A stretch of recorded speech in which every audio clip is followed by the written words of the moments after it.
Let's bring in CNN's Nick Paton-Walsh. Tell us more about what we know regarding Ukraine using the U.S.-made ATACMS missiles and what the potential targets were. Yeah, we know only what the Russian Ministry of Defense is telling us, which is about 3:25 a.m. local time.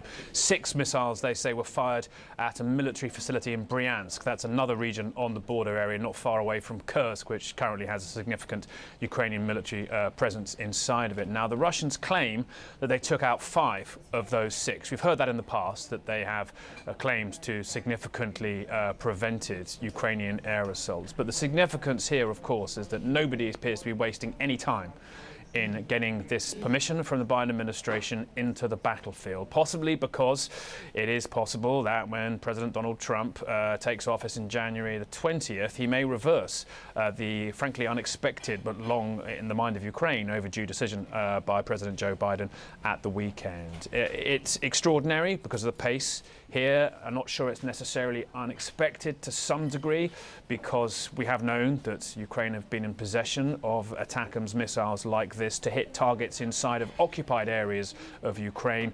And so in theory, I suppose the target list would have already been in their possession, and this simply being a matter of Kiev deciding that they wanted to use this new US permission. But it comes on the 1,000th day of a war so full of unexpected moments here. And I think we are now going to have to see whether Ukraine steps forward and officially acknowledges that this indeed was an ATACMS missile launching this particular strike.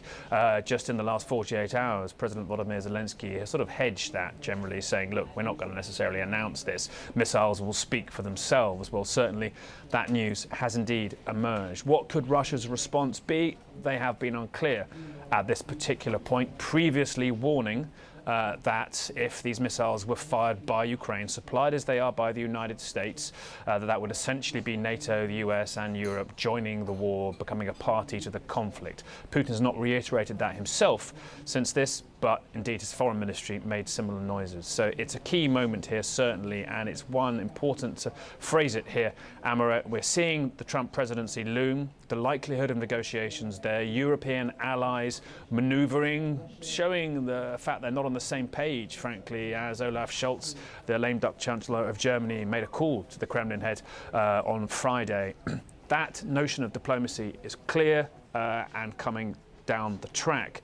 And so I think we're seeing the Biden administration giving this permission to use the ATACMS to potentially complicate the war that President-elect Trump inherits, and I think also give Ukraine a chance on the battlefield to get the upper hand. Remember, they're very worried, the Americans, about North Korean troops and a Russian offensive into that Kursk area where Ukrainian troops are currently occupying part of it. Yeah, it's been, Nick, a remarkable series of events, starting with President Biden with this major change in policy, allowing Ukraine to use these longer-range missiles inside Russia. And then what we saw was Putin signing this declaration, revising the nuclear doctrine that you mentioned, that would basically declare that a conventional attack on Russia by any nation supported by a nuclear power would be considered a joint attack. And then we see Ukraine using these long-range missiles. It's yet to be seen what Russia's response will be, but this would obviously be seen as quite an escalation by Moscow. Yeah, look, I mean, they saw the American decision as an escalation.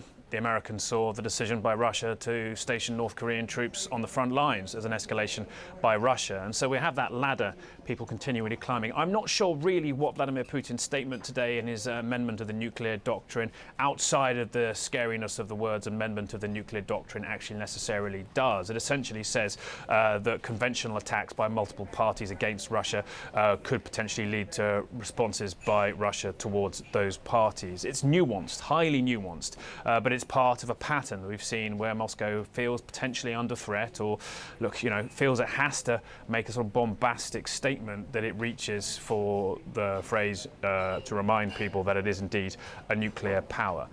Do I necessarily think this means that Vladimir Putin is getting ready to launch nuclear weapons? No, certainly not. He appears to have shied away from that significantly over 1,000 days of war where Russia has experienced multiple conventional military defeats. Indeed, it's been invaded by a much smaller army, Ukraine, in just the last 4 months.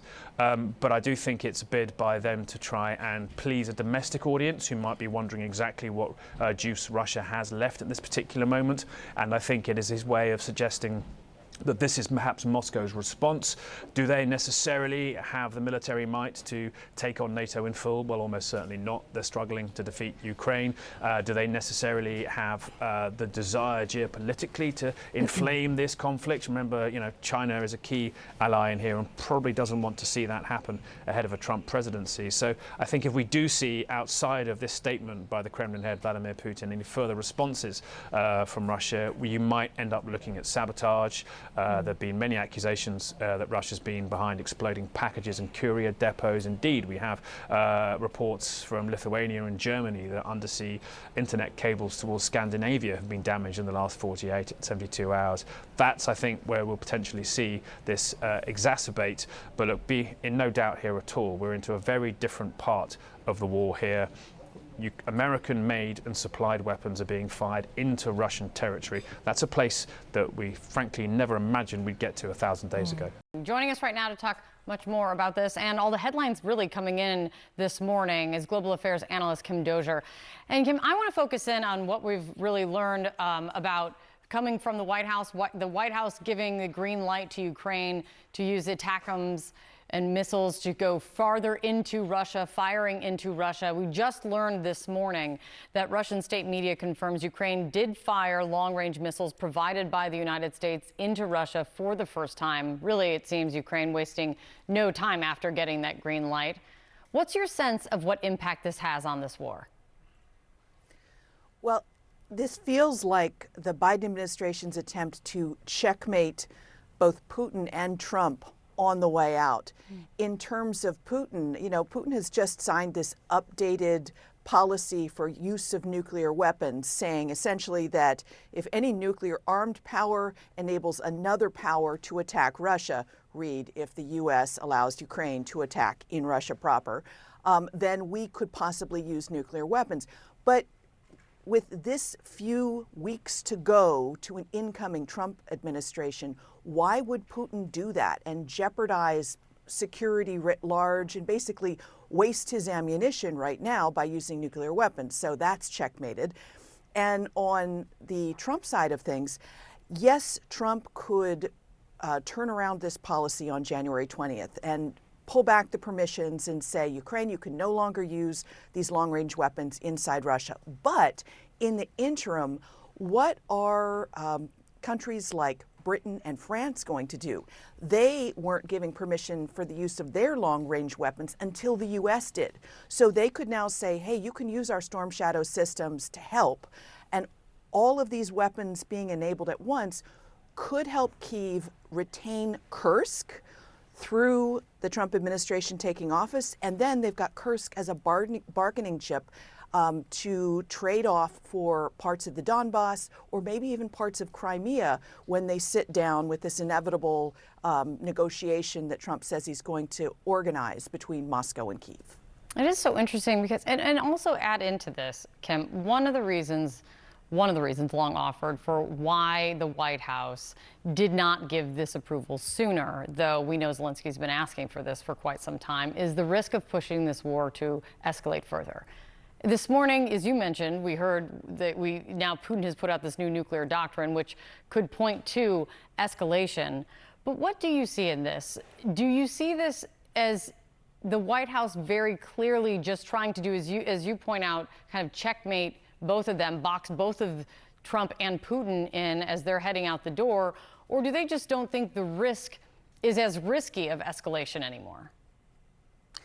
Well, it's that Putin has made these threats from the beginning, and I've spoken to European leaders who've been frustrated with the Biden White House, saying Putin is playing Biden, playing National Security Advisor Jake Sullivan, that he knows as long as he waves the nuclear flag that they will back off. And so now in the waning days of the administration, they're saying, all right, you're not going to use them now. So we can call you your bluff.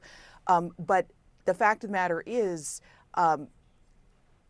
this only works if Trump really wants to solve this in 24 hours once he comes into office, or in a very brief amount of time, because in the long term, without U.S. support of Ukraine, Ukraine is going to have to capitulate, because Europe simply doesn't have the manufacturing capacity to make enough weapons to backfill what the U.S. is supplying right now. So that's the long-term situation that Kyiv is looking at. So basically, the Biden administration is trying to set the table so that President Zelensky has as much riding on his side as possible when he sits down to get likely strong-armed by Trump together with Putin.